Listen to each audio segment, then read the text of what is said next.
Assalamualaikum warahmatullahi wabarakatuh. Teman-teman, pada hari Rabu kemarin atau 2 hari yang lalu saya pernah membagikan cerita ya tentang kegiatan saya yang mengikuti acara bedah buku yang diselenggarakan oleh MUI Kabupaten Cirebon.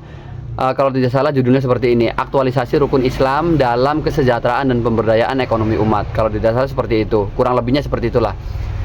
Ada momentum yang cukup menarik yang ingin saya ceritakan kepada teman-teman ya. Sebenarnya cerita ini bukan bermaksud apa-apa teman-teman, hanya tahadus bin nikmah, hanya ingin menceritakan terhadap nikmat yang telah Allah berikan kepada saya khususnya atau kepada saya pribadi. Ada satu momentum ya, saya ceritakan dulu bahwa kemarin itu pematerinya ada 3. Yang pertama itu dari pihak penulis, yaitu Kiai Haji Zamzami Amin, beliau juga sebagai Ketua MUI Kabupaten Cirebon. Kemudian yang kedua dari kepolisian, dari Polres ya, kalau tidak salah Kombes Pol Ibu Sumarni, tidak salah itu namanya. Kemudian yang ketiga itu dari DPR RI, dari anggota DPR RI bernama Profesor Rohmin Dahuri. Yang ingin saya ceritakan itu pas waktu di segmen pemateri kedua, yaitu Ibu Polisi atau Ibu Kombes Pol Ibu Sumarni. Di saat itu beliau bertanya kepada audien, kepada MUI kecamatan yang datang di tempat, kemudian juga kepada ya semuanya yang hadir. Ditanya ada berapa halaman buku yang sedang dibedah, kemudian ada berapa bab begitu ya. Kebetulan saya sudah baca itu sedikit lah, mungkin sudah lihat, bukan sudah baca, sudah lihat. Jadi ada 9 bab, halamannya 300. Akhirnya kata Bu Polisi ngomong, siapa yang mau nih, yang mau jawab silakan maju. Saya maju dong. Ntar dulu, suara motor. Saya maju kok, dikira saya pertanyaannya itu. Dikira saya pertanyaannya seputar itu. Pas waktu saya maju, ditanyain lah, berapa nomor polisi yang bisa dihubungi? Kalau kamu misalkan menemukan sesuatu kejadian apa di jalan atau bagaimana, berapa nomor polisi yang harus kamu hubungi? Jujur saya tidak tahu teman-teman. Begitu tanya berapa nomor polisi yang saya harus hubungi, ya saya nggak tahu ya, karena saya nggak hafal. Saya nggak menghafalkan nomor, walaupun mungkin sedikitnya 3 digit juga kalau nggak hafal ya nggak hafal.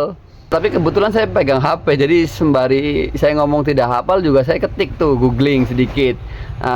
Nomor polisi yang bisa dihubungi itu ternyata ada 110 teman-teman.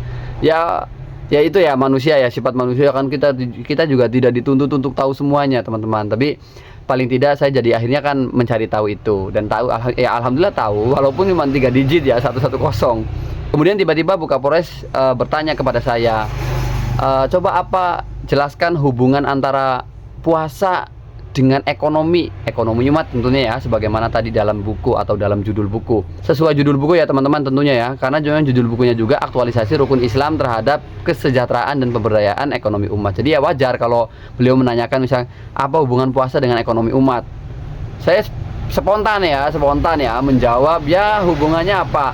Tentang melatih sifat kesabaran. Intinya begitulah, melatih kesabaran, karena kita puasa itu dituntut harus bersabar, tidak boleh makan, tidak boleh minum, tidak boleh emosi, tidak boleh segala macam, banyak larangan-larangan saat kita berpuasa. Begitupun ketika kita membangun ekonomi, membangun bisnis, harus penuh dengan kesabaran ya. Terutama saya sendiri mengalami itu. Saya sebagai pedagang, seller ya, itu tidak terus-menerus lancar terus usaha itu. Kadang-kadang kita ketemu sepi berhari-hari, kadang mungkin berminggu-minggu. Itu kan luar biasa. Kalau kita mentalnya tidak kuat, ya nyerah lah, udahlah capek, udahlah malu, udahlah nggak ada untungnya, nggak ada hasilnya, udahlah nggak ada perubahan dan seterusnya.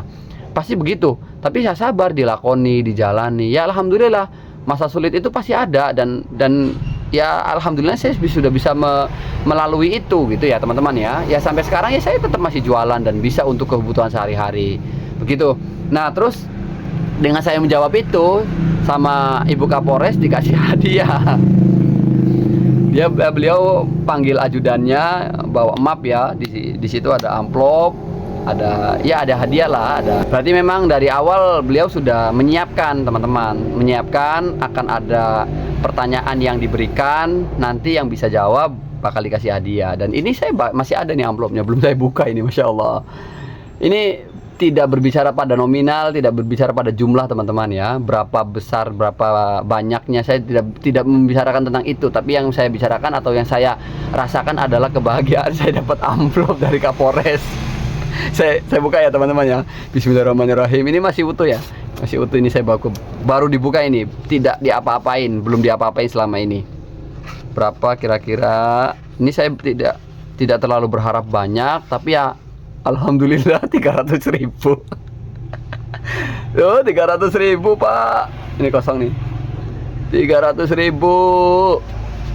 Ini dari Kapolres. Terima kasih Ibu Sumarni yang telah memberikan duit ini hadiah untuk saya dengan pertanyaan yang tidak menyulitkan, tapi dikasih hadiah 300.000. Terima kasih.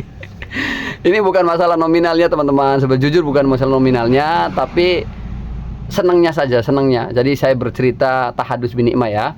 Wa amma binikmati rabbika fahadits. Kalau kita diberikan kenikmatan oleh Allah Subhanahu wa taala, ya sebaiknya kita ceritakan supaya apa? Kita bersyukur. Orang lain yang juga mendapatkan nikmat walaupun berbeda bentuknya, itu juga tetap bersyukur kepada Allah. Begitu niatnya, teman-teman ya. Jadi mungkin pertanyaannya tidak terlalu sulit ya, apalagi yang datang tuh para kiai se-Kabupaten Cirebon, begitu ya kira-kira ya. Yang kemungkinan besar ya bagi beliau-beliau juga gampang lah menjawab itu. Tapi ya kesempatannya alhamdulillah untuk saya. Walaupun ya mungkin jawaban saya belum tentu benar, tapi ya alhamdulillah sudah dikasih ini ya. Terima kasih. Itu saja cerita dari saya tentang pengalaman kemarin saat kegiatan bedah buku di kantornya kantor PCNU Kabupaten Cirebon ya, karena memang gedung MUI-nya lagi dibangun teman-teman, lagi direnovasi total sehingga belum bisa dipakai. Akhirnya pakai gedung PCNU dulu sementara. Tapi nanti kalau sudah beres ya kegiatan-kegiatannya kembali normal ke kantor MUI Kabupaten Cirebon. Oke, terima kasih. Assalamualaikum warahmatullahi wabarakatuh.